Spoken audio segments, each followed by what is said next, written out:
Debbie, good morning to you. Morning, Gerry. Welcome. Thank you. What do you think should be compulsory?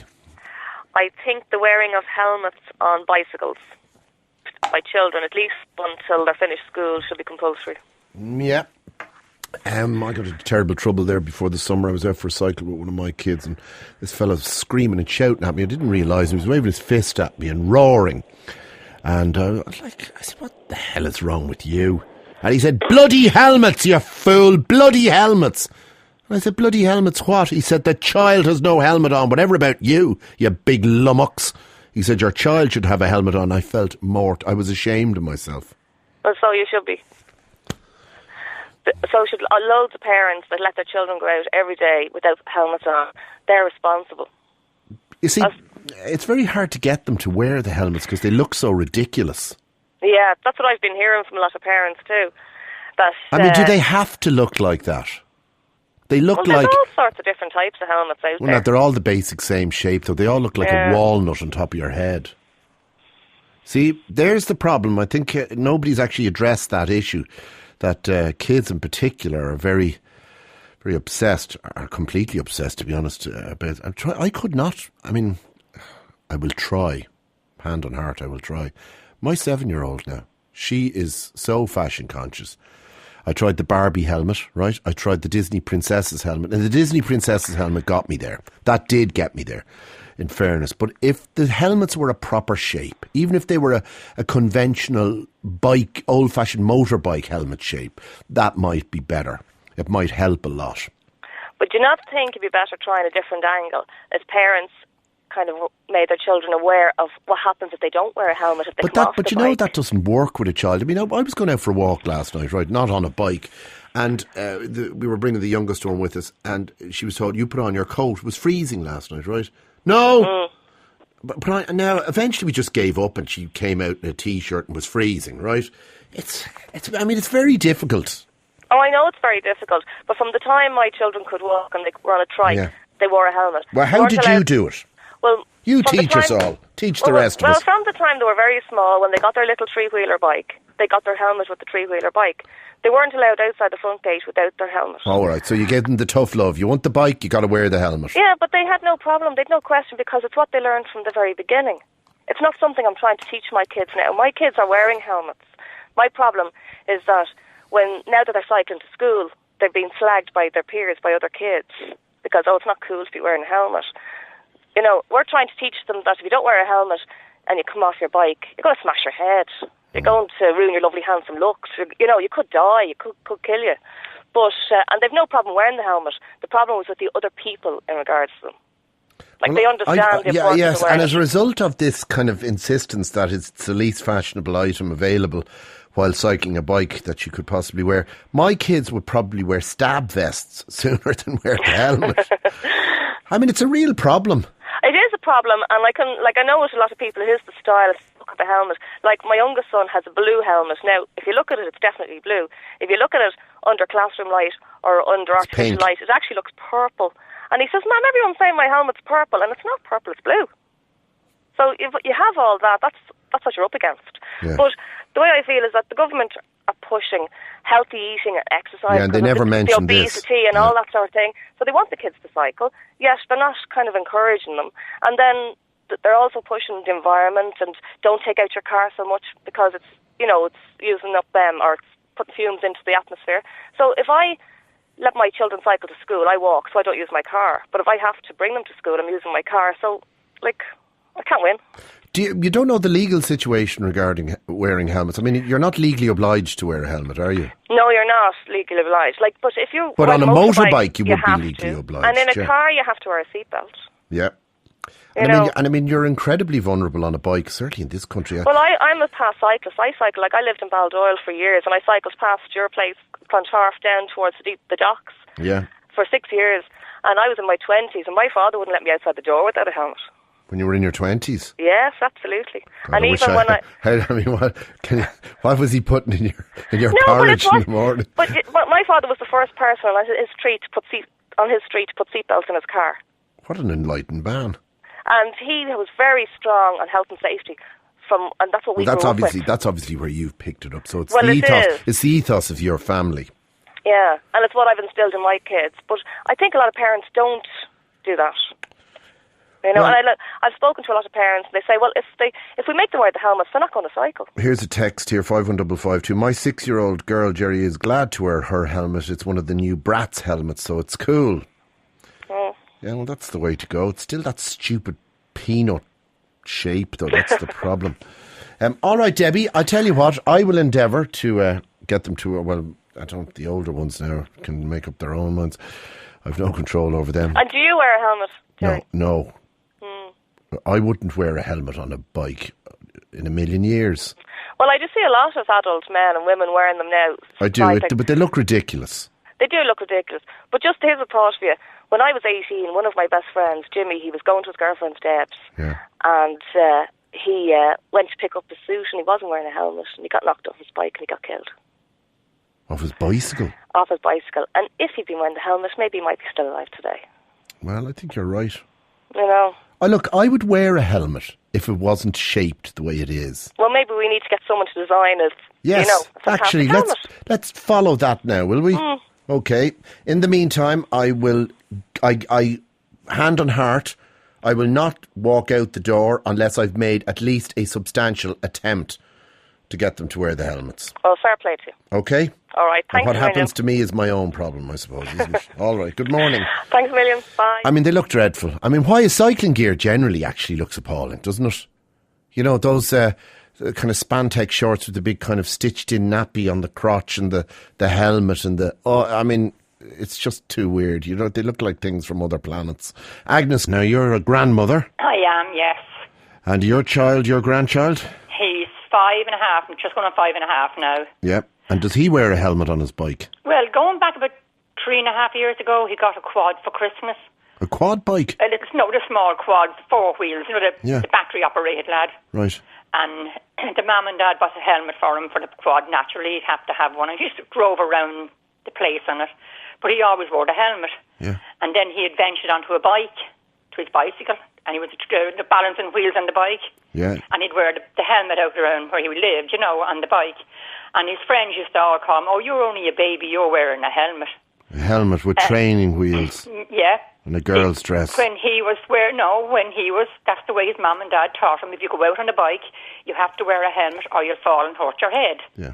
And did he stand up to them, did he? He came in and he said to his mum, he says, Mum, my friends are teasing me because I'm wearing my helmet on my bike. I'm only a little baby. His mum said, well, you go out and tell your friends, if you fall off your bike, you won't hurt your head. And they will. So he went back out and said it to his friends. Anyway, he'd ventured on the bike with no balancing wheels. And the same thing again, the helmet. But one of his friends was flying around with him on the bike and he fell and the young lad bumped his head. Yeah. He went in and he said, well, if you had wearing your helmet like my mommy told me, you wouldn't have hurt in your head. And he got one of these, these scooter lads, oh, the scooters, yeah. Yeah, no, not the narrow wheel lads, the big ones for kids. And he'd go out in the scooter and he'd wear his elbow pads and his knee pads and the helmet. Oh, so he was well covered. But you see, it was the way his mum and dad brought him up. Yeah. Like, I mean, if you said you don't wear a helmet, you should be setting an example to your children. Yeah, but they look ridiculous. I couldn't bring myself to wear what's currently available. If there was a proper shape of a thing, I mean, you look like a womble. Yeah, but if you were out with your children on your bike for a spin and something happened to one of your kids, would you ever forgive yourself? No. If they were left in a wheelchair? And I'm not saying that I'm being logical. I'm just identifying, honestly, I know where you're coming problem. From. But children's helmets have all different shapes. But they don't. They're all ones, you can get the big pointy ones. Can you get round ones? Can you? Yes, you can. You can get the ordinary round ones with Power Rangers, Batman, or. I haven't seen them. You see, I haven't done. Obviously, I haven't looked hard enough. Yes, you can get all different shaped children's helmets and all different. We say like Power Rangers, that kind of stuff for boys. Or we say Cindy, Barbie for girls, but they're round and not pointy shape. But the one the young lad my grandson has now is a pointy shaped one. He doesn't mind wearing it because he's so used to. It was the way he started off. That's what he's used to. He's got that used to it now. When he goes out for a walk with them, he automatically goes over, picks it off the horse stand and puts it on his head and out the door he goes. You don't have to tell him no more. All right, well, you said you play a very active part in their lives. Oh, we do. You sound like you look after them quite a bit. Well... what would we do without the grandmothers? no, you see, there you are. What would we do? But then again, like my daughter and my grandson didn't have me to tell them to do that. They did it automatically themselves. And when my son-in-law would often go off for spinning the bike with my grandson, and he'd wear the helmet, he'd never think, God, I look stupid. But if he doesn't wear the helmet, his son is going to say, well, Dad, how come you're not wearing your... If you fall, you'll hurt your head. So he automatically puts it on him. He doesn't mind what he looks like. He's setting an example to his child. All right, Agnes, thanks very much. That makes me sound dreadful, doesn't it? I'm sorry. I just... They look dreadful, right? So that's where I think the problem needs to be tackled, to make things look a little bit cooler. Agnes says that you can get Power Ranger ones and Batman ones, and that they're roundy. I haven't seen them. Sally, good morning. Morning, Gerry. Now, here's the best ad for wearing a helmet, isn't it? My son Justin is 10. Yeah. And about 3 weeks ago, he was out in his friend's house. Now, I must admit, I'm like you. I gave up trying to insist on him wearing the helmet. Yeah, I hope people understand that both myself and the missus have put a lot of effort into trying to get them to wear helmets, but it's mostly on deaf ears, I have to say. Now, they will wear a round helmet. He'd wear one for riding a pony, he'll wear one on a quad bike, but he just refused to wear one on the push bike. Really? And I didn't. I have to say, I gave up insisting, and I suppose as a child I never wore one either. But he was Not in his friend's... Not at all. No. Yeah, but people would have thought you were mad when I was a young fella if you'd worn a helmet on a bike. So he was in his friend's house and they were playing chasing, and he also admitted, which a boy will do, he had messed with the bicycle and the brakes, and that he went straight out of the house chasing his friend and the brakes didn't work and he went straight into a car. Oh. Now, he was extremely lucky. It was an elderly gentleman that drives very slow, and he ended up with 11 stitches in his head. God, wasn't he lucky? He was extremely Now, lucky. did that have any effect on him? Will he wear a helmet now? Well, he's now banned from going out on the road without a helmet. And one evening he wanted to go on his bike to his friends, and I said no unless he wore his helmet. So he walked. He didn't want to wear the helmet. How old is he, Sally? He's 10. Oh, that's a great... Oh, the hormones are just kicking in at that stage. It's bizarre, isn't it? No. Don't go there. No, shut up. Shut up.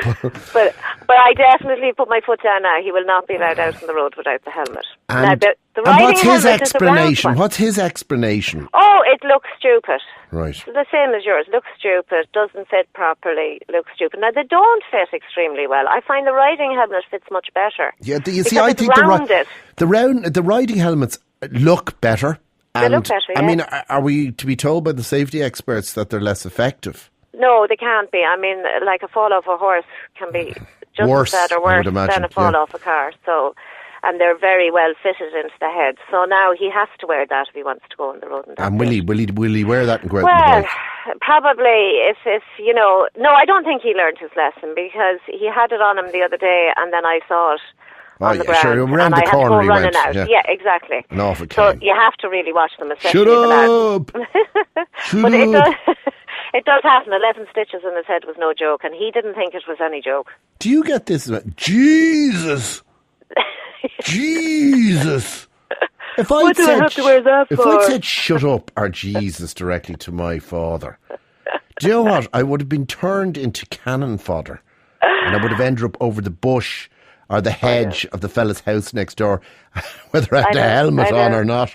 Good morning. Good morning, Gerry. Shut up! 24 minutes to 10 o'clock. Moira, good morning to you. Good morning, Gerry. Now, this is the most sombre and sobering part of the discussion. Tell us. Well, firstly, I would agree with Agnes, and I would like to say to the nation that a helmet is not a fashion item. It is like health and safety. It's like if you're cutting glass, you need safety boots and you need goggles. You need the whole works and hand gloves. It's not a fashion item. We've got to get rid of this because 12 years ago I had a boy who went on a bicycle along where I live, and he made a mistake. He took a right turn. He saw no traffic coming towards him but didn't account for the traffic coming behind and took a sudden right turn. Fella coming behind him. The poor driver had no chance. Couldn't do anything about it. No, not at all. And my son couldn't stop. He was cycling fast. How old was he, Moira? He was 12. In fact, he was 25 last Friday. What was his name? Michael. And what happened to Michael? Michael went out with the lads, as boys do, and they were chasing each other, and he was in the front. He was a little devil of a fella, now full of spirit. As you should be when you're 12. Yeah, when you're 12, full of life. And in fact, the last words I remember from him going out that afternoon was, "Where are you off to, son?" He told me where he was going, and I said, "No, you be careful." Because I never even allowed him into town on his own on the bus. Yeah. And strange thing about this is, the memory I have was when I first taught him how to cycle in St Anne's Park, I bought him a helmet. And it was a horrible old-fashioned roundy thing. And I bought it down near the Bull Wall. There was a bike shop there. I remember the bike shop, right? Yeah. And I bought that helmet when I bought the bike. That was the condition. I was aware then that he needed to be protected.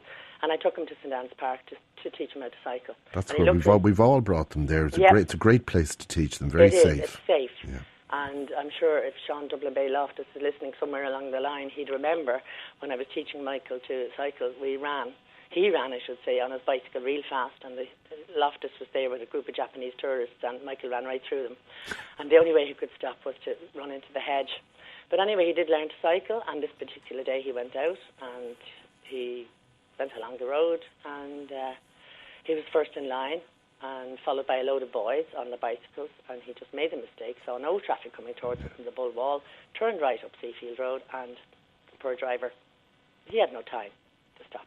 Now, had Michael been wearing a helmet, I think... Would he have been saved? I think so, because... He died, obviously. In the inquest, his brain had swollen from the impact. Yeah. Okay, he went head over heels, a few feet into the air, and... Landed on his head, obviously. And that was it. It was head trauma. And when I got to the end of Seafield Road and picked him up, I knew he was gone.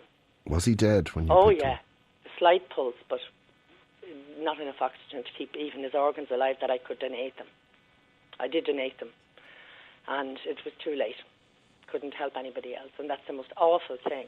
That, and I would say to the nation who's listening this morning, I didn't just lose Michael. I lost his seed, his breed, his generation. I'll never see his wife, his children. I have missed his company for 12 years. Please, don't see a helmet as a fashion item. It is not. It's a safety item. In Michael's case, had he lived, he would have been a vegetable. And thank God he didn't. Yeah. I had to agree to the machine to be turned off. And none of his organs could be donated. And that is a terrible loss. If I thought there was somebody walking around today with something of him, that would have been a great consolation. And I did insist he wear a helmet when he learned to ride a bicycle.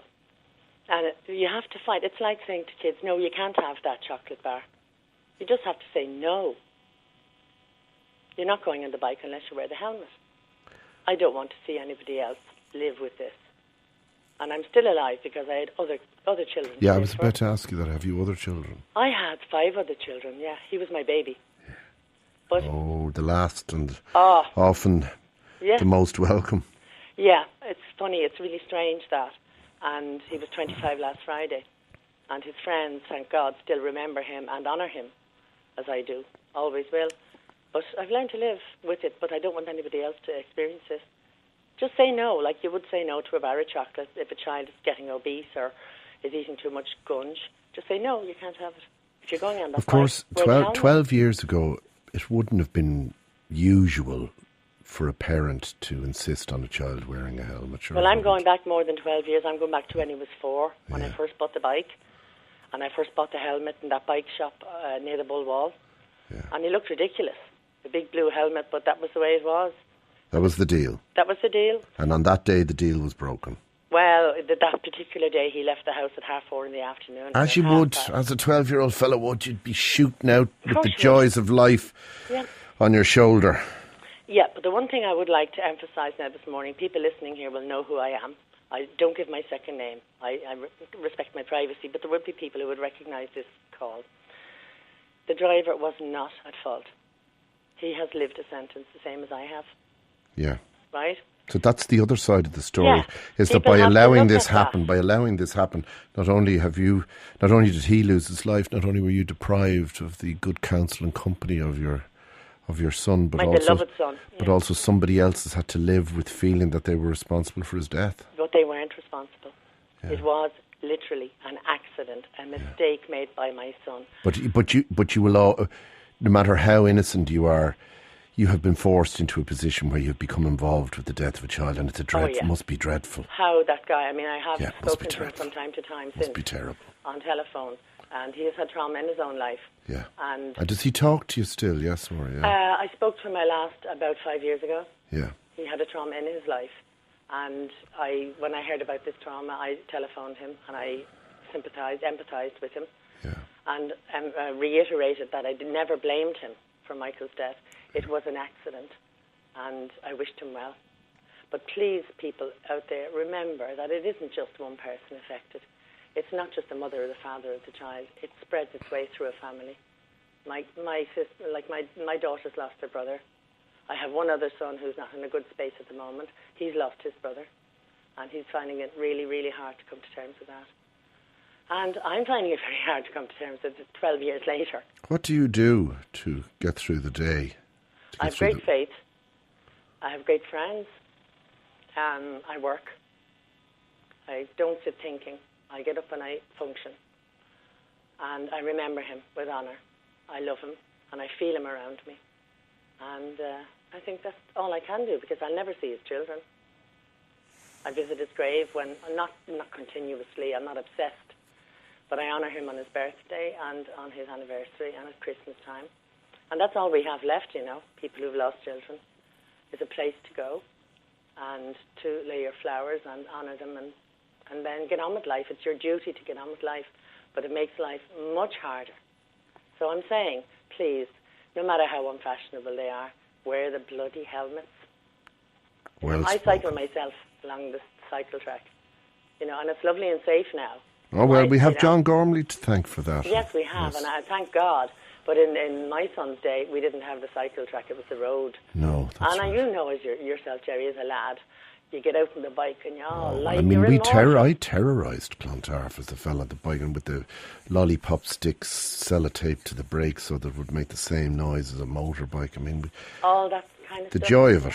Yeah, well, you can't deny a boy that joy. No. But wearing a helmet's not going to take away the joy. If you teach the child, excuse me, Gerry, there's one of your fans ringing. I just want to turn it off. If you can get the message across that you're more important to your mammy than your friends slagging you off about wearing a stupid-looking helmet. Okay? I don't care what shape they are. If they can save a head trauma that saves your life, go for it. Now, it's taken a lot for me to make this call, because I'm going to be inundated today with phone calls. I heard you this morning. Talking to your neighbour. Well, look, yeah, and talking to friends, and I just want to send a message out to people, please. Well, do you know what? I'm really glad that you did have the courage to make the call, because you have maybe put in context and given perspective to something that no amount of conversation, argument, debate would do. At the end of the day, what you have said is the bottom line. Yeah, it's not a fashion item. That a life could have been saved. Could have. We don't know. Could have. I'd opt for the stronger possibility that it could have been. Yeah, more than likely he would have. If the inquest said that it was a brain swell, swelling, it was. Yeah. Surely a helmet would have done something. It would have come between the impact. Yeah. Yeah. And the driver may have been saved the trauma he had to live through, and me and my daughters and my husband. Do you believe that did he die in your arms on Seafield? When I arrived, it was a neighbour who saw the accident happen and came to me immediately, and I drove down with my two daughters to the end of Seafield Road, and the ambulance men were just putting him on the stretcher. So I got to hold him and got into the ambulance, and I knew then he was gone. I knew the spirit was gone. Yeah. And I said it to the ambulance man. He said, no, it's okay. I said, look, I know he's gone. So I got to the hospital, and the social worker was there at the door to meet me, which tells you, what you need to know. And Peter Kearney, I'll never forget him, the paediatrician in Temple Street. I said, look, don't mess with me. I said, tell me the truth. I said, to me, he's gone. He said, it's very, very bad. And I said, well, can he help someone else? So I signed the forms for donation of organs, and he was shifted to Beaumont and under Professor Kahn, and he had been too long without oxygen, so the organs were useless. So that was a real tragedy as well. So if anybody is concerned today that they don't look well in a helmet, think on that. That's all I'll say, Gerry. Well, congratulations for having the courage to tell us your story this morning. Well done. Well, look, thanks to Agnes for highlighting it. And look, and you go off now and make a very strong cup of tea. Well, no, I'm off to work. You're off to work? Mm-hmm. Jesus, there's no stopping you, is there? Well, nothing will stop me after that, because if you can survive losing a child, you can survive anything. Yes, I believe you. I believe you when you say that. Good morning to you. God bless you. Bye-bye. Thanks for highlighting the subject. No problem. Bye-bye. Thank you. Now, there's a sobering thought, if you needed it.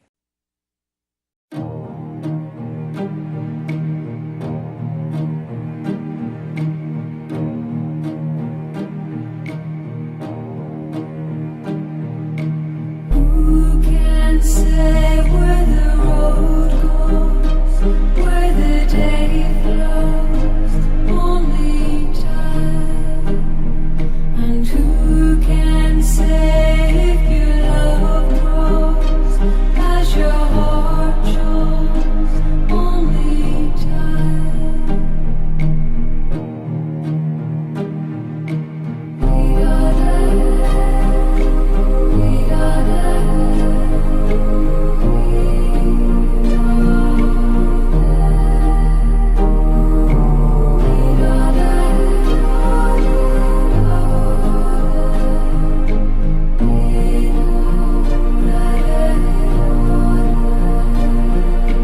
Who can say why your heart sighs as your love lies?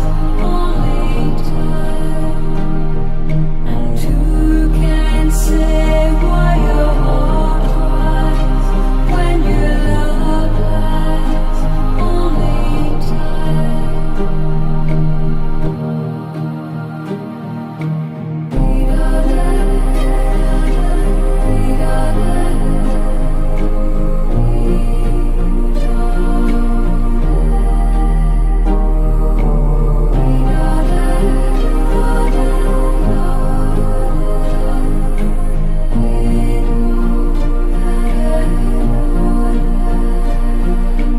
Who can say when the roads meet that love might be in your heart?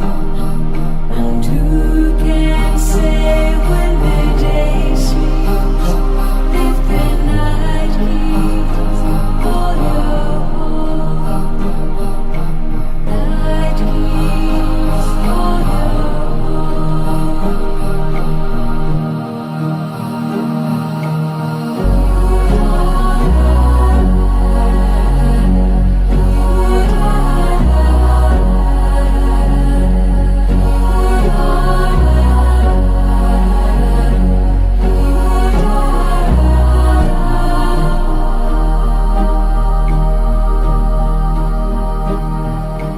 Who can say if your love grows as your heart shows?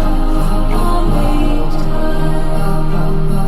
And who can say where the road goes, where the day flows? Only time. Who knows? Only time. Who knows? Only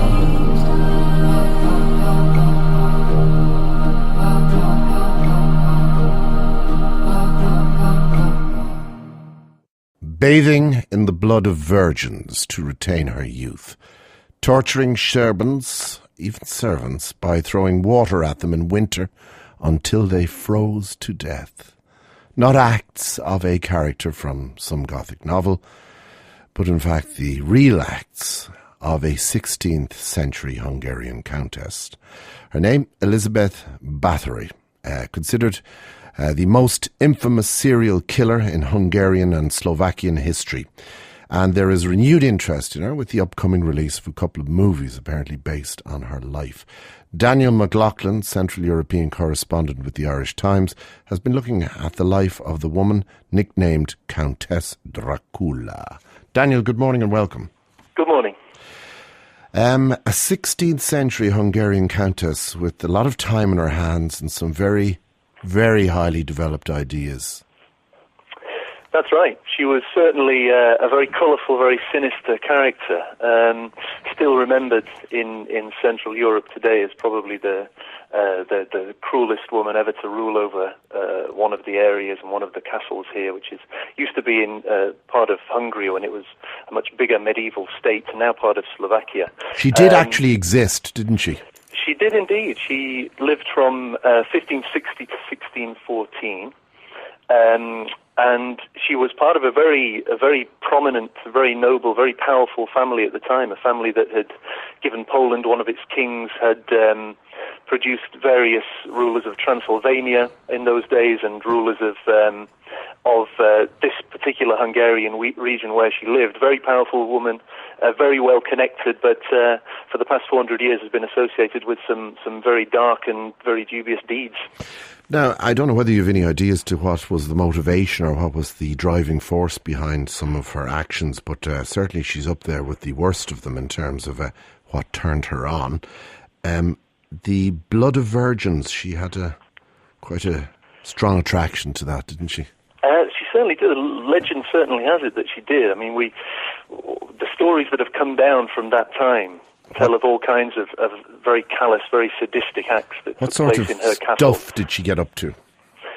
She got up to all kinds of stuff. It seems that when her husband, who was a man notorious, a man who the Turks, who were invading Europe at the time, dubbed the Black Knight, it seems that he was a particularly cruel and sadistic character himself. And when he went off to battle to fight the Turks, she was left alone with the castle with, as you said, a lot of time on her hands and a few of his ideas and a few of his kind of cruel playthings to while away the time with. He left her a particular device, so we are told, a whip with a silver claw attached to the end, which she would strike recalcitrant servants with, and this would apparently tear off chunks of flesh and do physical damage to a degree that even her husband found particularly horrific.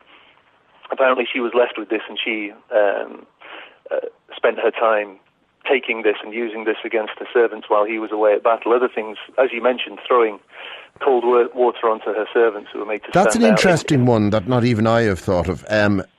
She would take beautiful young peasant girls, strip them naked, yes, place them out in the freezing cold sub-zero temperatures of freezing cold Central European winters. Yeah, can you imagine? And then throw buckets of water at them until they froze to death. Absolutely, that is one of the stories about her. Wow. Another one is that in summer, any servants you would assume who have survived the rigours of the winter were taken out, stripped naked again, of course, smeared in honey, naturally, and left for insects to torture until they either died or simply couldn't stand it anymore. Smear honey on their breasts and their genitals.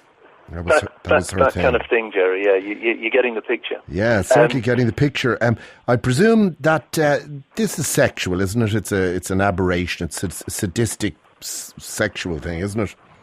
Well, I mean, we have to think that back then at this time it was a particularly it was a rough period in history. Yeah, particularly rough time. The Turks were here. The area that Báthory controlled was sandwiched between the Ottomans and the Habsburgs, who were rivals of her family. So there was lots of fighting going on, lots of kind of callous, casual sadism and cruelty in the aristocratic houses of the time. But this would be recreational, though, wouldn't it? I mean, it was... Absolutely. And as you said, kind of whiling away the time while the men were away at war.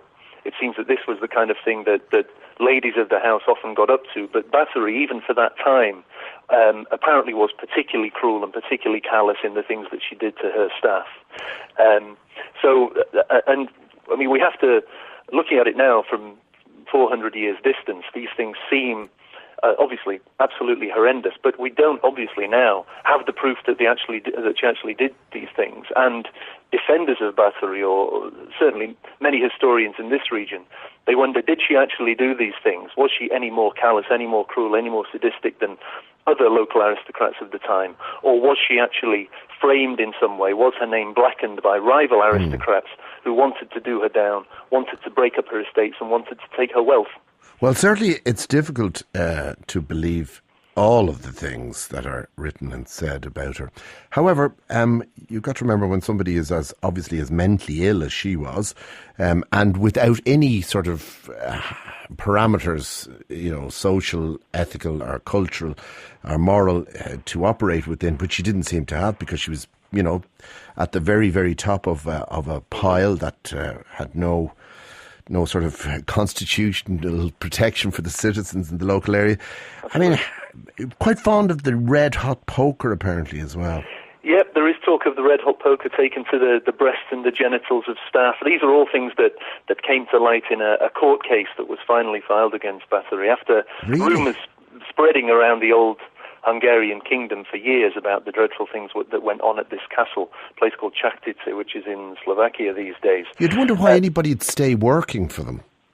Well, they had no choice. I mean, as you mentioned there, the situation at the time was that the local peasants and the staff were held as serfs, and they were effectively just property. They were just chattels and could be treated like the animals on the farm, if you like. There was obviously no recourse to the law courts. One theory goes that Bathory's downfall actually came about when she moved from taking servant girls from the local villages and persecuting them and torturing them, and she actually moved on to the daughters of aristocratic families, and that the aristocratic families actually had enough power to have charges pressed against Bathory, and that was actually when she was forced to answer for all these alleged crimes that had taken place over decades.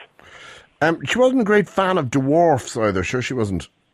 Or maybe she was in her own way. Well, in her own way, she may have been. I mean, there are all kinds of stories about what went on at court, but one of the characters that sort of survives through all the stories and down through the centuries is a guy called Ficko, which in Hungarian means it's kind of a lad or a chap or a fella. That was just his nickname, but apparently he was one of Bathory's henchmen. And along with a couple of servants, he was one of the only people who was one of the only three people who were actually executed for the crimes that were allegedly carried out on Bathory's orders. These three people, two servants and this dwarf called Ficko, were executed. He was spared in some way because he was beheaded before his body was thrown onto the fire. Two servants who were held responsible for these crimes were actually burnt alive. So, whereas Bathory herself, being an aristocrat from one of the most powerful families in Central Europe, was actually just sentenced to house arrest, if you like, in this castle in Slovakia, and that's where she died. But she wasn't executed as some of her minions were, and the people who carried out this torture on her behalf were. Now, not unlike her contemporaries today, she was at 44 years of age apparently reputedly terrified of aging, so she would have fitted into the Rodeo Drive Brigade quite quickly. And this is where the bathing in the blood of virgins thing came from, isn't it? It is. Apparently there is one incident that we are told about from one of the particularly colourful and gruesome days in her castle, when one of the servants who was combing her hair for her, kind of picture the scene, was combing her hair, accidentally tugged the countess's hair. We know she wasn't a particularly stable character. She lashed out and either slapped her or struck her with something, and a splash of the servant's blood landed on her skin.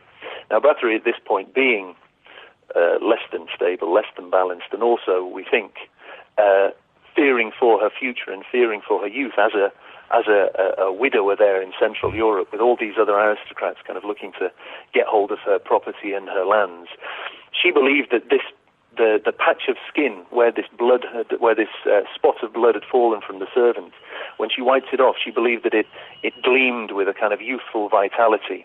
And supposedly this is where her obsession with the restorative powers of blood came from. And not quite from that time, from the time of her trial. It seems that the story of bathing in blood was added subsequently.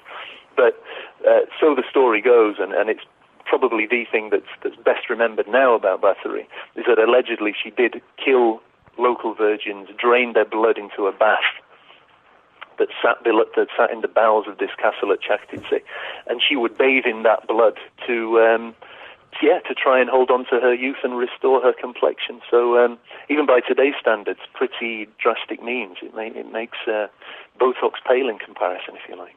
And of course, subsequently, science has proved that it doesn't work. Well, there you go. I mean, she was, interestingly, that one of the current readings of Bathory, and one of the things that will come out in at least one of the films, maybe in both films that are due to be released about Well, who's playing her, Daniel? Well, there was one film... I have my own ideas. Well, there is the mind boggles. Well, there is a Central European production. Actually, it's reported to be the most expensive Central European film ever made. 11 million euros it cost. This is going to star Anna Friel as Countess Bathory. That'd be interesting, wouldn't it? That one, yeah, well, she apparently was so keen on the role that she actually sent a letter pleading to be given the part to the Slovak director, a guy called Juraj Jakubisko. Now, there's also a story doing the rounds, and I was told this by someone who worked on the film. I can't confirm it. But she did send a letter, apparently, to Jakubisko asking for the part. Not only did she send him a letter, but she asked her Slovak nanny to write the letter in Slovak, to have, an even stronger impact on the Slovak director. And it seems to have got her the part. So she's playing... and the picture of her having a bath in a strangely suspicious red liquid. Mm-hmm. Well, I mean, speaking to this contact of mine who did work on the film, he said, I mean, they have a take on Bathory that she was a woman more sinned against than sinning, if you like, that she was... persecuted by aristocrats of the time who wanted to get hold of her land and her wealth and her castles, and would not put up with this strong, independent, sort of self-confident woman running the show and running the and running so the made up all this stuff thing. better. Well, not necessarily that they made it up. I mean, they're still, I think, having not seen the film, I have to speculate a bit, but it seems that they're still sticking to the fact that this was a very cruel and sadistic time and that she did some very unusual things. But that she had an interest in herbalism and healing and these sort of things. And I asked this contact of mine, would the bloodbath scene appear? And he said, well, there is a bath scene, but maybe she was just bathing in herbs to cure her chronic anemia, which turned the bathwater a bloody shade of red, and maybe she was misunderstood, and her servant saw this, and when it came to trial, when they were determined to do down the lady of the house, they told the court that actually this was a bath full of blood. Well, actually it was just a bath full of some kind of herbal elixir. So that is one theory that is going to be posited in one of the films. When do we get to see the film? Well, the Bathory film, it's called Bathory, and that's the one starring Anna Friel. That is in what they call post-production now, it seems, and it's due to come out early next year. That's one of them. The other film is a project written, directed, and should be starring as Bathory, the French actress Julie Delpy, and that one's called The Countess, and that should be out at some point next year, probably a little bit later. Well, we will look forward to both of them. I'm eager in my anticipation. Daniel McLaughlin, thank you very much for sharing this exotic and exquisite story with us this morning. Good morning. That's Daniel McLaughlin, the Central European correspondent with the Irish Times, and what an interesting girl this Elizabeth Bathory seems to have been. I mean, you can't trust servants. They probably misunderstood a lot of her playfulness. Come on, who hasn't whipped somebody with a steel claw, had a bath in blood, or frozen one of the maids at some stage in your life?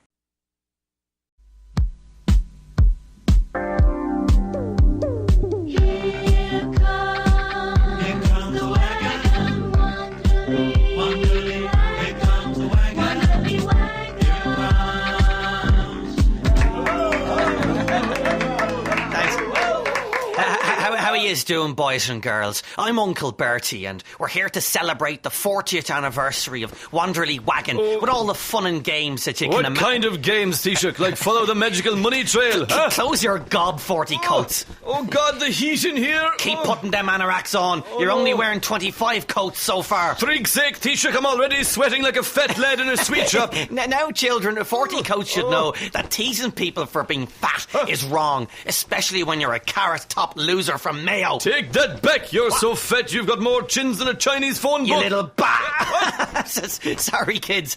Now it's time for making do with Auntie Gabo. I'm going to get you, Jenny. Come on! Yes. Hello there, my little friends. Lovely. Well done. For today's make and do, all we need is a nice big king-size Rizla paper, like so. There we go. A big bag of ganja. Yeah, what, gay? Yes, indeed, ganja. Moroccan is best, I always say. Wrap it up like so. Put it in your cake hole. Be careful not to duck our sit and dream of a happy place. Don't forget to have a bag of Mr. Perry nearby. And bingo, the Billy Barrys have the munchies. Jesus, Gabo is gas crack altogether. And don't forget, children, to ask Mammy to keep the empty fairy liquid bottles, because Gabo's going to show us how to make a bong next week. Now, George Hook is in the wagon to tell us all a little story. Can I take off one of the coats? Shut up, 40 coats. Once upon a time, there was a sad little boy called Floppy Dick. Now, Floppy was a big, sad sissy, like the Irish rugby front row. He wanted to be hard as the Argentinians. So Floppy got some magic beans called Viagra and became a man and turned into a right busy bee, as busy as Ronan O'Gara's bucket. That's enough, George. Georgella is also here, boys and girls, to tell us about how important it is to save your money. You'd know all about this, Isha. That's enough, 40 coats. Children, your piggy banks are depreciating quicker than you can say annual percentage rate. George. Just when you think you've saved up enough pennies to buy yourself a PlayStation 3, George. along comes the central bank monster to leave you with only enough value to purchase half a bag of used Mola. Shut up. George Lee, cancel Christmas at the top of the Wanderley wagon. Get out, you're scaring the children, you muppet. How are you, kids? Now, Gerry Adams is in the wagon to play a little game of I Spy. Well, hang on a second there, think. It's easy, Gerry. All you have to say is that you spy with your little lies. I certainly do not spy, and this is an outrageous allegation against you. Just get out, will you? Will you get out? And now, kids, the wagon's starting to get a bit packed. But anyway, eating healthy stuff is important to your future. So Gerry Ryan would tell us all about good grub. Hello, boys and girls. Fish and chips are good for your hips, so come on down to the Gerry Ryan codpiece at the Point Village and tuck into... What? Did someone mention fish and chips, perchance? Oh, lads, it's Derek Davis. He's going to burst the wagon. Jesus. What's that noise? What's going on? Taoiseach, do something. The wagon is becoming increasingly unstable. It won't hold.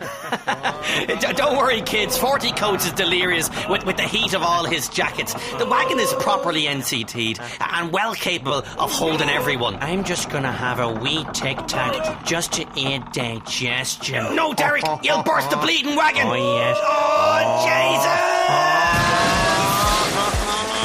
Yes, indeed. And the moral of the story here is that you should always fall off the wagon.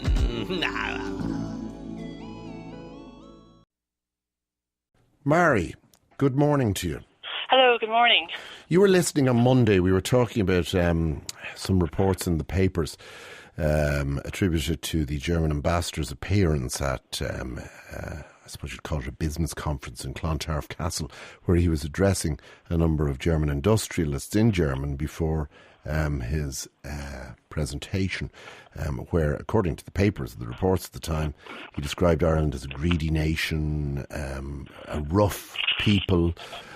We had possibly taken money out of the kitty of Europe, and vis-a-vis that, the German people had contributed substantially, in other words, to our success as taxpayers. And there was a selection of things.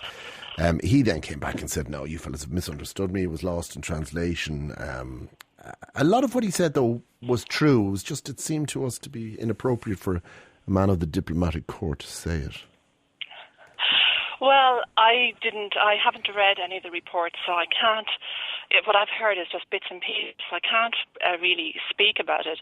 But I do think... Well, one of the things he said was that, you know, he was at the National Concert Hall, and one of the announcers said that could, you know, the owner of 93D1752 please go to the front door, and that nobody would get up because they were too ashamed they weren't driving an 07 car.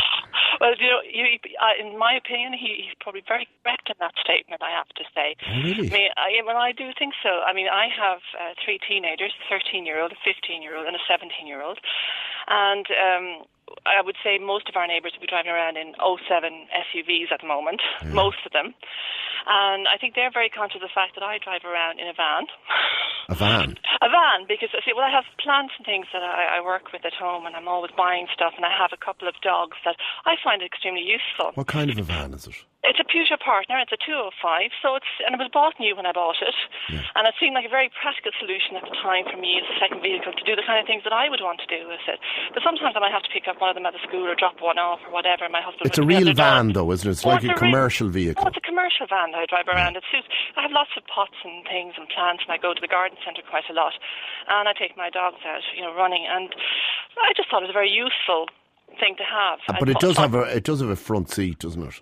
Sure, it does. It does have a front seat. It does. So when I drop my daughter off to school, we might, if she's, say I'm going somewhere and I'll drop her off. What colour is it, by the way? It's white. Ah. Why is that the worst? Well, I'm sorry. I understand completely where this story is going, because I've been there. Come on, tell me. Well, okay. What happens is it's almost like a James Bond thing. We have to hide. Let me off here around oh my God, there's so and so. Just quick, and I can see my daughter literally duck and look down at the floor. In case they see her in case anyone sees her. In the high ace. Well, it's not quite a high ace, but I can't understand their attitude. To a degree I do, especially as they're surrounded by SUVs, and a lot of their friends are driving around in Mercs and BMWs. A lot of, they're used to, and they see us then, me toddling along here, maybe to drop them off or pick them up from a party in this thing, en route to the garden centre or somewhere, and they absolutely hate it. And would you be wearing your gardening clothes to compound the issue? Occasionally. Oh dear. These children are emotionally, Well, they said I'm a disgrace. They're emotionally eviscerated. Well, it's, when are you getting a car, Mum? Don't you think it's time you should get a car? Actually, Mum, any car would do at this time. Any car at all. And I'm thinking, well, you know what? You should be confident enough in yourself. You shouldn't be really. I mean, your friends, if they like you, they like you. And if they are going to hang out, the usual thing that parents say, we're sensible. They don't see that way at all. They just think even if I say, you never see women driving vans, Mom. You just don't see women driving vans. And I say, you're not actually looking around, because there are women driving vans, and they're driving lorries, and they're driving trucks, and they're driving buses these days. But they don't actually. But they want you driving a nice Porsche SUV or the BMW X5 or the nice big Volvo. But I suppose in a way, teenagers have always been very conscious of their image and what have you. But isn't it sad, though, that I cannot now at this stage, I was just talking about that there just a few minutes ago with my sister, this constant pressure. You could say I'm being emotionally tortured by all of this. You're being tortured. They're being tortured in your brain. I recall, but there is pleasure to be derived from their pain, I can tell you that. Really? In the United States, we used to, at one stage, take a trip down to a place called Sanibel Island, following the kind of more commercial end of the holiday. And I used to take particular delight in hiring a 12-seater white transit van, right? And in the evening, the girls would be all glammed up to the nines, and my lot looked very glamorous when they were all done up. And this wasn't an issue with the boys, I have to say, but with the girls, it was a huge issue. We would get close to the restaurant, and they'd say, "Okay, Mum, we'll just stop here, will we?" And I'd say, "Yeah, why? Dad can park the car." And I go, "But we're nearly a quarter of a mile from the restaurant." "That's fine, we'll see you inside." And I go, "We're all in high heels, and there's a tropical storm coming down." "No, we're grand, we're fine." Nobody wanted to be seen with Dad in the white transit van. Well, but I loved it. I adored it. But isn't it sad, though, that they feel so... I loved when you were in reverse, it made a noise. Burp, burp, did you pull up? Did you actually listen to them? Did you let them out, or did you drive up to the front door where you were going? No, I would keep sort of going, "How do you mean? What do you mean?" And eventually we'd get to the play, and they'd be they'd be emotionally scarred by the whole thing. They'd be traumatised. In fact, we had to call in psychiatrists for post-traumatic stress syndrome in one or two of them after the holiday because of the white 12-seater transit van. I found it worked a treat. And I was saying, like, what do you want? You want me to Chrysler LeBaron? I heard the chorus. I said, but that's a 2-seater open top. It will not take a family of 7. Well, we were there. Some cousins of mine that I haven't seen for a long time. I said, you have to go over and meet them. You haven't seen them for a long time. And I said, we'll bring Naomi today because I'm going to go over and you can come with me today. And she said, oh no, Mom. Oh no, they'll think we're coming to camp. And I said, what do you mean? She said, well, they'll think that we are, just that we're homeless or something like that. And I said, well, that's not a very nice thing to say, No, it's certainly not. No, it's not a very nice thing to say. And as well as that now, so it has this, what I call sad undertones to it, that they think that way. Or when they have a friend, new little friends that she saw her in the store or in the car park, and she ducked immediately. The girl was waving. I said, well, that's not a very nice thing to do, that you would actually ignore your friend to hide. And she clearly sees that you're there. So I'm not sure that they have their priorities right. And I also wonder how, because I cannot convince my children that actually that's such bad manners, that they are more interested in the trappings of these brand new cars, that's more important than actually being courteous to other people, that you're ignoring them because you're not This is a universal problem that knows no boundaries, knows no colour, no creed, knows no borderline. There's a certain rock star who is beloved of nations, not just individuals or groups, but of nations, fated by presidents, responsible for social change and bringing great joy. He is the voice of 10,000 angels and the standing of a statesman. And if he's driving one of his children to school, they will often ask him to drop them around the corner because they don't want to be seen with him. It can happen to anybody. So you don't have to be driving a van? No. I have to say, driving the white van does compound it. Yeah, I presume you've no windows in the back, have you not? Oh, we do have windows we do have windows in the back. Is it taxed as a commercial vehicle? No, it's a private. No, because it's not really a commercial. It's just for my little gardening and we had loads. If you would see my garden now, I've got pots galore. My husband tells me I'm a free collector of plants. What does your husband drive? Well, now he drives a Mazda. Yeah, what sort of Mazda? A Mazda 3, isn't that what you call it? Yeah. Small, just small. And are they happy with that sort of mid-range car? Well, he's never there. He's always out and about with the car, you see. And I took along with my dogs and my gardening and whatever I'm doing. One day they'll miss Mum in her gardening clothes and her high ace. They will miss it. Well, what do they imagine? I don't think they'll miss the van. Do they imagine that they're all going to fall into Ferraris or something? Well, I suspect I'm on the verge of capitulation. I don't think you should do that.